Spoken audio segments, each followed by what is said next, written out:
আজকে শনিবার, নিরামিষ, তার মধ্যে আবার শ্রাবণ মাসের শনিবার। তো আজকে আরও নিরামিষ দিনে আজকে কী হয়েছে বলে দিচ্ছি। রান্নাটা শাশুড়ি মা কিছুটা করে গেছে আর কি। সবজি ডাল হয়েছে, সব সবজি দিয়ে একটা সবজি মানে যেটা পাঁচ স্পেশালি সবজি হয় সেটা হয়েছে, পটল ভাজা আর উচ্ছে ভাজা তো হয়েছে। আর এখন আমি পেছনে কী করছি আপনাদেরকে দেখাচ্ছি। এটা হচ্ছে ওলের তরকারি। এই যে ওল সেদ্ধ করে নিলাম। এই ওলের তরকারি ছোট্ট ছোট্ট করে ওল কেটে নিয়েছি। এটাকে আমি শুকনো শুকনো করে ঝাল ঝাল করে বেশ সুন্দর করে করব। আমার ভীষণ পছন্দের খাবার ছিল এটা, মানে খুব মানে সবাই মাছ মাংসের জন্য দৌড়ায়। আমি আবার কি হয়েছে, স্কুলে যখন থাকতাম যেদিনকে মা ওলের তরকারি বা পেঁপের তরকারি বা লাউয়ের তরকারি করতো, লাউটা অতটা নয় কিন্তু ওই যে ওল আর পেঁপে বা সয়াবিন, তো আমি করি সেদিনকে আমার মনে হয় দ্বিগুণ মানে খিদে পেয়ে যেত আর কি।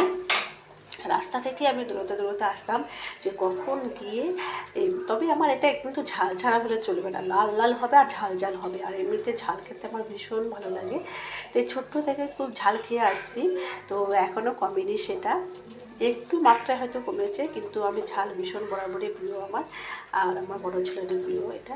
তো এটা সেদ্ধ হয়ে গেছে, আমি এটা নামিয়ে করছি। এই যে ফোড়নে দিয়ে দিয়েছি, বাবা তেল ছিটছে, একটা তেজপাতা আর একটু গোটা জিরে, আলুটা তখন ভেজে নেব। এই একই মাপে করে আমি আলু কেটে নিয়েছি পুরো ওলের মতন করে।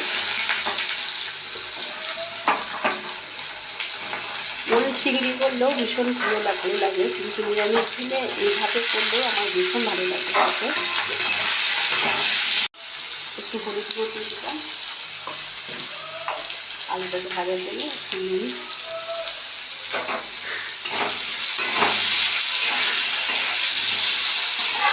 ঢাকা দিয়ে আলুগুলোকে ভালো করে ভেজে নিই।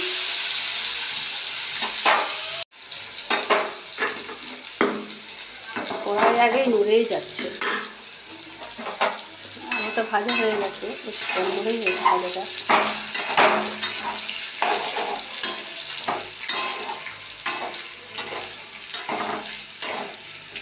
একটা গরম রয়েছে, আর একটা ভাজা করে নিই, তারপরে ওলটা দিই, দিয়ে একবারে ভাজা ভাজা করে নিলাম। আর এগুলো ভাজা হতে হতে আমি একটু মশলার তাকগুলো পরিষ্কার করে নিলাম।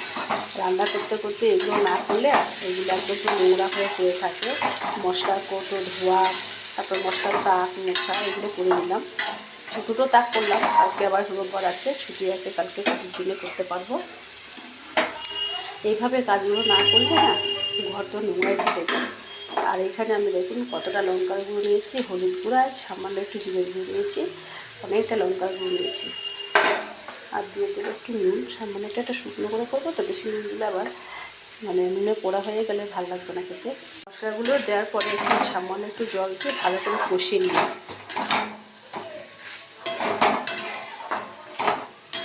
অনেকটাই লঙ্কার গুঁড়ো দিয়েছি, এরপরে যদি বড় ছেলে বলে ঝাল খাইনি, তাহলে ওকে বলবো তুই একদম লঙ্কা প্যাকেট ধরে খেয়ে নে বাবা, তোর আর তরকারিতে ঝাল খেতে হবে না, এমনি ঝাল রেখে দে মুখের মধ্যে। পুরো আমার জেরক্স কপি, এত ঝাল খেতে পারে বাবা। আমি যেরকম চোখ দিয়ে নাক দিয়ে যতক্ষণ না জল বেরোবে সেই ঝালটা আমার মনে হবে না ঝাল। এবার আপনারা বুঝুন আমি কেমন ঝাল খাই।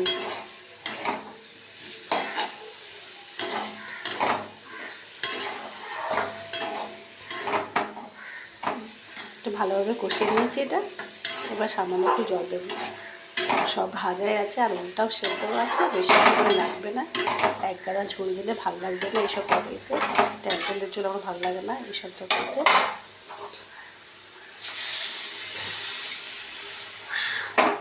পড়া হয়ে গেছে, অর্থগুলো সব পড়েছো, দাদা ধরেছে পড়াটা, ছোটো ছেলে চলে এসছে, এত ফাঁকিবাজি। অর্থ হয়েছে তো কি হয়েছে, আর একটা বলো। আজকে দুপুরবেলা একটা বিটেল আছে, বিটেল আছে, আজকে সিটিতে না বলো, কালকে সিটিতে ছিল, আজকে আর কালকে ঘুরিয়ে ফেলে। এই যে এরকম হয়েছে, এটাকে আর একটু শুকিয়ে নেবো, তারপর নামিয়ে দেবো। চেক করে দেখিনি কতটা ঝাল হয়েছে, যে চোখ দিয়ে জল বেরোবে কিনা, সেই ঝাল হয়েছে কিনা আগে দেখে নিই। একটু গরম মশলা দেওয়ার মধ্যে ভালো লাগবে খেতে। মধ্যে চিংড়ি মাছ করলে ভালো হতো, কিন্তু আজকে আর দেবো না, নিরামিষ দিনে। বন্ধুরা নামিয়ে দিয়েছি। এত ঝাল হয়েছে, চোখ দিয়ে না পড়লেও নাক দিয়ে কিন্তু জল অবশ্যই বেরোবে। তো টাটা, সবাইকে শনিবারে দুপুরে শুভেচ্ছা জানালাম। সবাই ভালো থাকবেন, সুস্থ থাকবেন, সাবধানে থাকবেন। আর ভিডিওটি ভালো লাগলে অবশ্যই লাইক ও শেয়ার করে পাশে থাকবেন। টাটা, আসছি।